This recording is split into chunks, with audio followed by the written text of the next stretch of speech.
كان يا مكان في سالف العصر والأوان. ما تستغربوش، الحكاية اللي هحكيها لكم النهاردة عمرها أكتر من 80 سنة. النهاردة هحكي لكم عن ستي الله يرحمها. قبل ما أبدأ أقول لكم سلامات. ستي كانت أمورة قوي، يعني اللي هو جمال تركي، عينين بقى خضرة وشعر بني. الناس كانت بتقول كده ان هي شبه زبيدة ثروت، يمكن احلى. انا ما كانش ليا الحظ او ما كانش ليا الشرف ان انا اقابلها، بس كل الحكاوي اللي كانت بتتحكي عنها ان هي كانت اوعى وشك. وكمان كانت بنت عمده. لما اتجوزت جدي بقى الله يرحمه، اول خلفتها كانت بنت وبعدين ولد. للاسف الولد ده شهرين ومات. بعدين خلفت بنت، استنت سنتين وخلفت ولدين ورا بعض، وللأسف ماتوا برضه وهم عمرهم كام شهر يعني. بعدين بقى جابت بنت ووراها ولدين ورا بعض برضه شهرين وبرضه ماتوا. وبعدين جابت بنت من كتر الغلب سموها صابرين، لأنهم حسوا إنهم صابرين على البلاء اللي ربنا كان بيختبرهم بيه ده، يعني إن هو كل ما يخلفوا ولد يموت. وبعدين جابوا ولد. الولد ده بقى بطل حكايتنا النهارده. بما إن الصبيان ما كانوش بيعيشوا، في واحدة قريبتنا قالت لستي بصي بقى، عايزاه يعيش تسمعي الكلام اللي بقولك عليه، هتلبسي أحسن لبس عندك وكل دهبك وتنزلي بالولد تشحتي بيه. طبعا ستي سمعت الكلام ده. أنا بقى بقول لكم قمر وبنت عمدة وبنت حيلة. طبعا بقى ستي اللي هو انتي جنتي في نافوخك ولا ايه؟ انا بنت عمده وزي القمر ويعني بنت ناس قوي، يعني انزل اشحت ايه؟ لا مش هعمل كده طبعا. فستي ما كانتش موافقه، لكن بسبب ان نفسها الولد يعيش قريبتنا اقنعتها. ممكن نقول برضو انه الزن على الودن امر من السحر. الست دي زنت على ستي كتير قوي. المهم اقنعتها واخدوا بعض ونزلوا السيده زينب يشحتوا. تخيلوا كده، هانم لابسه اخر شياكه ودهب بقى ايه ومش لبس ايه وحركات ايه وقمر، يعني واحده بقى اموره قوي ولابسه كميه دهب رهيبه وواقفه بتشحت.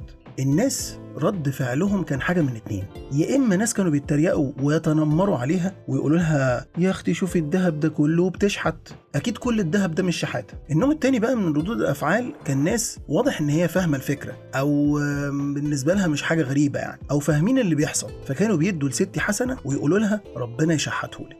بعد بقى ما قضوا اليوم بيشحتوا، قريبتنا قالت لستي الفلوس اللي لميناها دي هتجيبي بيها فردة حلق ذهب وتلبسيها للولد. وقد كان، وفعلا خالي الصغير ده عاش. انما بقى لما وصل لسن 7-8 سنين كده، زمايله في المدرسه ابتدوا يتريقوا عليه، الولد ابو حلق. فكان بيرجع البيت لستي كل يوم يقول لها انا عايز اشيل الحلق، انا عايز اشيل الحلق، صحابي بيتريقوا عليا، العيال مسخريني في المدرسه، ما انا مش هينفع كده، انا عايز اشيل الحلق. طبعا ستي بالنسبه لها مستحيل، ده الواد الحيله اللي جه بعد 5 صبيان ماتوا على 4 بنات، فما مستحيل.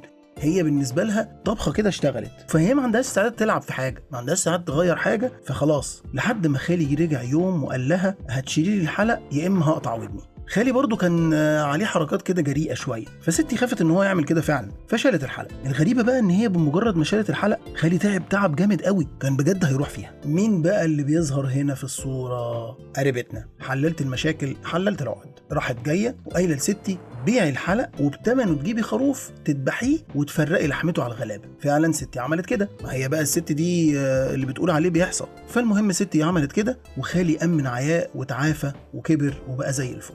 نسيت اقول لكم ان قريبتنا دي من ضمن الحاجات اللي قالتها لستي ان ليها قرين، وان القرين ده قال ايه بقى؟ غيران منها علشان هي شايفه نفسها، علشان كده كان بيموت لها ولادها الصبيان. وانها لما لبست خالي الحلق الدهب قال كده، يعني ضحكت على القرين، يعني بالعقل كده، يعني القرين بيقدر يموت ويحيي ومش قادر يعرف ده ولد ولا بنت؟ لا هنهزر بقى ولا ايه؟ بصوا، هو انا يمكن اكون ما نسيتش موضوع القرين ده، يمكن اكون تناسيته لاني مش مقتنع بموضوع القرين ده، بس اللي انا مستغرب له هو الست قريبتنا دي. الست دي مش طبيعيه، غالبا هي هتطلع القرين في الاخر. قولوا لنا في التعليقات تفتكروا ايه السبب اللي خلى خالي يعيش؟ يا ترى العشم في ربنا اللي عمره ما انقطع، ولا كسرة نفس ستي وهي بتشحت؟ في نهايه حكايتنا النهارده من مايك وصوره، ادعوا لستي وخالي بالرحمه، ولكل حد فرقه حد عزيز عليه. ولو عجبتكم الحدوته اعملوا لايك واشتركوا في القناه، عشان ده بيساعدنا نعمل فيديوهات تعجبكم اكتر واكتر. سلامات.